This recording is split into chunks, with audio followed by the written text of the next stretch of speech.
This is langgunisa, guys. Okay. So, some of it, guys, is I also mix here. Opo. Hindi opo, butter gourd, or I don't know. And I put something, onions, garlic, and tomato, guys. Ginisa ko lang siya. Simple ulam, pero masarap, mura, and masustansya siya, guys. Okay. Yan. Opo.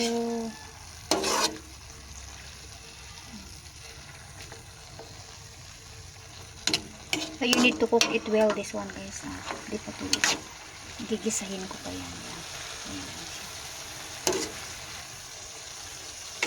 And the smell is so delicious, guys.